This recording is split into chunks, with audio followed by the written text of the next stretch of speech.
Всем привет, с вами Варган74, меня зовут Максим Тамонов. И сегодня ко мне пришла посылка от мастера Эдуарда Тарабукина из Республики Якутия. Что ж, не буду томить, на ваших глазах вскрою эту посылку.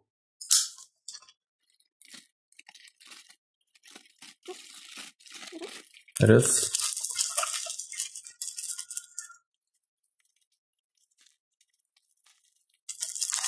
Посылки от Эдуарда Тарабукина — это для меня лично всегда событие.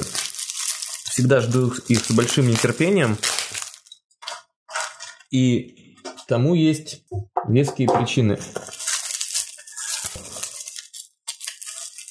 Те, кто в органной теме довольно давно, не понаслышке знает имя этого мастера и о том, как высоко о его работах отзываются другие варганисты. Причем как якутской школы, так и других более современных. Вообще это интернациональный мастер, который заслужил доверие по всему миру. И варганисты, музыканты Европы, Азии, необъятной нашей России очень любят хамусы именно этого мастера. Причем как любители, так и профессионалы. Вот такой сверток. Чем же эти хамусы хороши, я сегодня постараюсь выяснить. Расскажу вам об этих хамусах, об их плюсах. Коснусь плавно каких-то нюансов, может быть, недостатков этих инструментов. Хотя я сомневаюсь, что у таких варганов могут быть недостатки. В общем, досмотрите эту распаковку до конца. Оп. И вы узнаете, чем так хороши хамусы этого мастера. Вскрыли мы посылку, и у меня на столе лежат 4 хамуса. Вот в таких деревянных футлярах. Давайте незамедлительно начнем осмотр.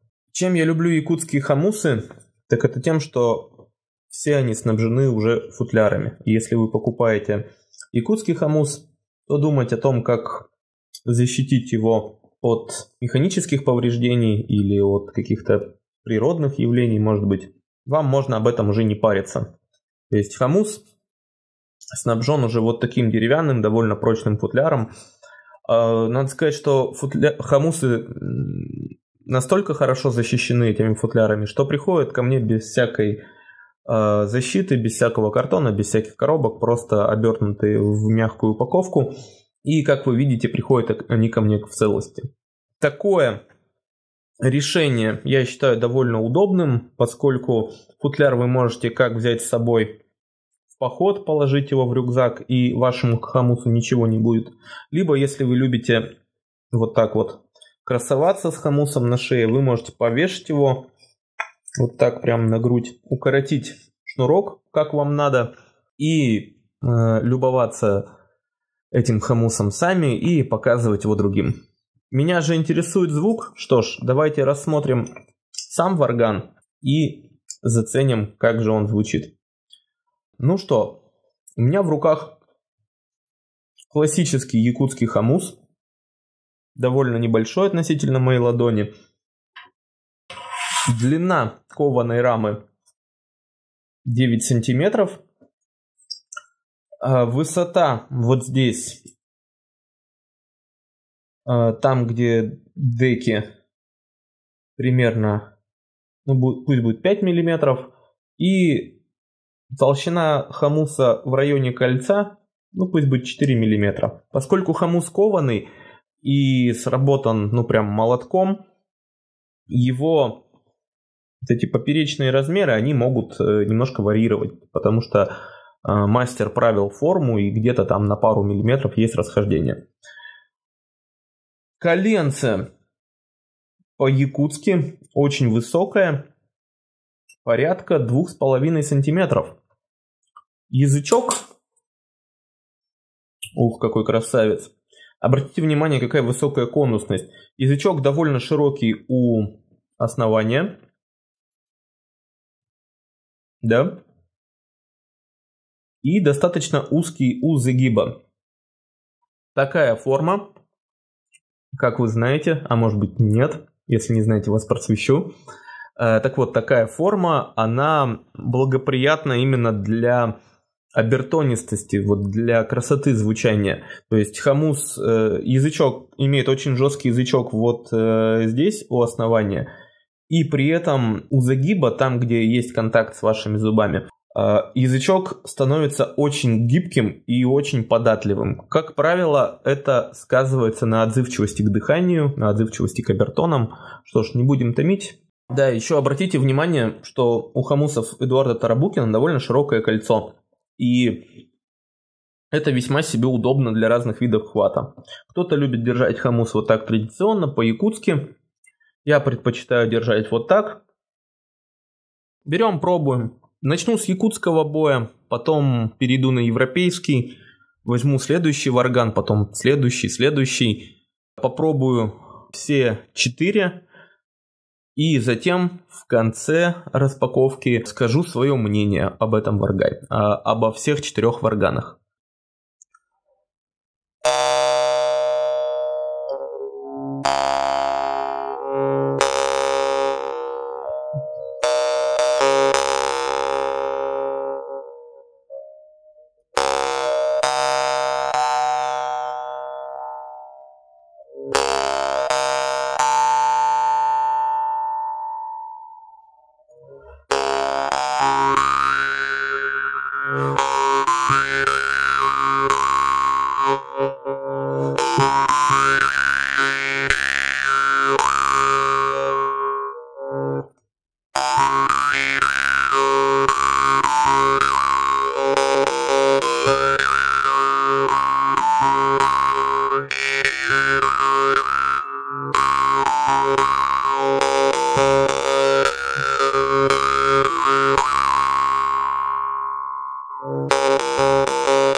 Класс. Мне очень нравится.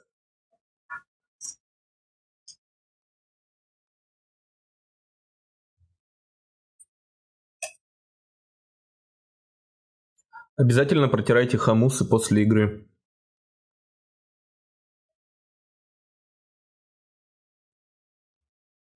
Прям берите микрофибру и тщательно протирайте.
Ну нет слов. Классные варганы. Невозможно оторваться.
Хамусы я протестировал, все 4 инструмента мне очень понравились. Я для себя не смог решить, какой из них лучше, но это поможете сделать вы, если оставите свой комментарий. Напишите, какой инструмент по счету вам показался наиболее привлекательным. И вы, кстати, сможете заказать именно его по ссылке в описании. Рассмотрим хамус поподробнее. Первое, что хочу отметить, это внешний вид, или, как сейчас принято говорить, дизайн.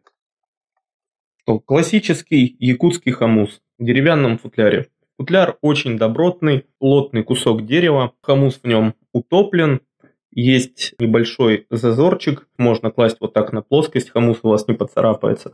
Можно носить с собой в рюкзаке, я рекомендую оборачивать все-таки какой-то материей, чтобы не сбить полировку, либо носить на шее. В общем, классная опциональная вещь. Отдельно стоит отметить прочный капроновый шнур, который у вас не порвется ни при каких обстоятельствах. Сам хамус, самого хамуса. Сам хамус имеет классическую якутскую форму, то есть окружность кольца, конус, дек.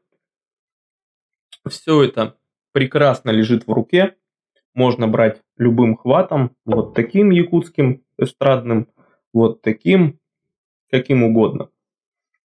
И благодаря вот этому широкому кольцу хват у хамуса просто идеальный. Деки и зазоры. Здесь никаких претензий. Деки можно условно разделить на две части. Это общая часть, да, и рабочая, где, собственно, наиболее узкие зазоры. Зазоры в этой части очень-очень ровные и очень узкие. С одной стороны, это делает звук хамуса наиболее богатым, как якуты говорят, певучим. С другой стороны, это задает определенные требования к вашему бою. Бой здесь должен быть предельно аккуратным. К слову, скажу, что все 3 хамуса очень отзывчивы и выдают громкий насыщенный звук буквально от одного касания. То есть здесь вам не нужно вкладываться в удар, чтобы хамус зазвучал громко и выдал вот этот максимальный спектр обертонов. Что касается записи, кстати, я стараюсь на таких хамусах играть и отводить звук подальше от микрофонов, потому что часто случается перегруз, и это с точки зрения исполнения очень хорошо, вам не нужно вкладывать много усилий, чтобы получить громкий звук и чтобы вас было слышно на сцене или, например, во время джема. Хамус звучит очень ярко и очень насыщенно, и если вы будете играть, особенно где-то в компании, вас обязательно услышат. Что касается звука и настройки, я еще пока не мерил хамусы тюнером, не знаю, какой они тональности. Это я обычно делаю на стадии монтажа, и все ноты, они указаны вот здесь в титрах. Как по мне, на слух, все 4 хамуса настроены примерно в одной тональности.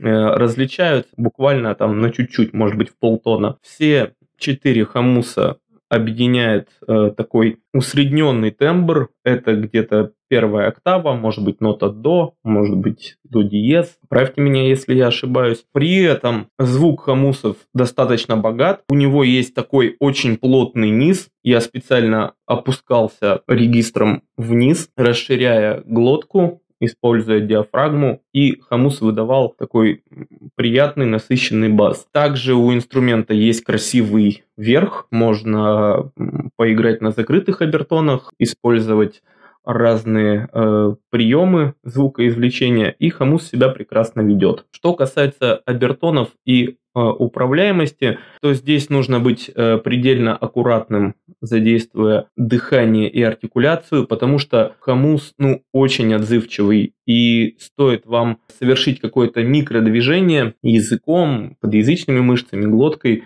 хамус сразу меняет свой диапазон в ту или другую сторону, и если вы хотите играть мелодию, то надо быть очень внимательным. Также нужно быть предельно внимательным к бою, это уже говорил, повторюсь. Когда играешь на таком хамусе, очень легко увлечься, разогнаться и цокнуть язычком о деки. Это качество свойственно всем хорошо настроенным якутским хамусам. Еще пара слов еще о внешнем виде и о форм-факторе.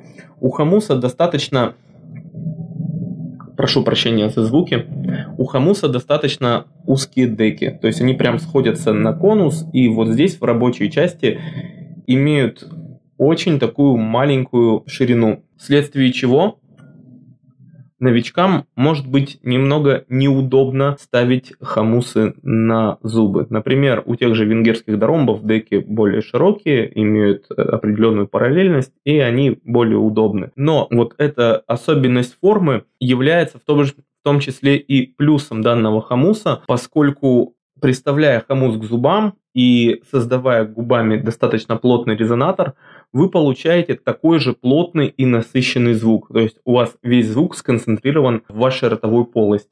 Как по мне, для игры это очень-очень хорошо. Ну а что касается удержания такого хамуса на зубах, ну и теперь некий общий вердикт по всем 4 хамусам и вообще по хамусам Тарабукина. Я бы назвал хамусы Эдуарда Тарабукина универсальным концертным инструментом, заточенным на разные стили. Вы можете играть на этих хамусах по-якутски, верхним кистевым боем. При этом темп композиции может быть разный. Хамус выдает достаточно долгий и красивый сустейн,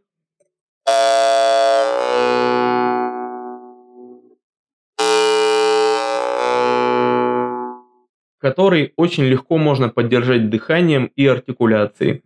Это свойство варгана позволяет вам играть медленно, не спеша, вдумываясь в каждое ваше движение. Если же вы любитель играть быстро и экспрессивно, то мягкий и послушный язычок также этому способствует. Когда вы играете на двустороннем бое, вам совершенно не нужно вкладываться в удар, более того, его желательно сделать таким легким, скользящим, воздушным, и любой ритм в любом темпе на этом хамусе будет звучать идеально. Я пробовал, импровизировал в разных стилистиках, в разных ритмах, и все это у меня замечательно получалось. Сложно найти какие-то недостатки у хорошей и качественно сделанной вещи, поэтому о недостатках я не буду говорить, я их здесь не нашел.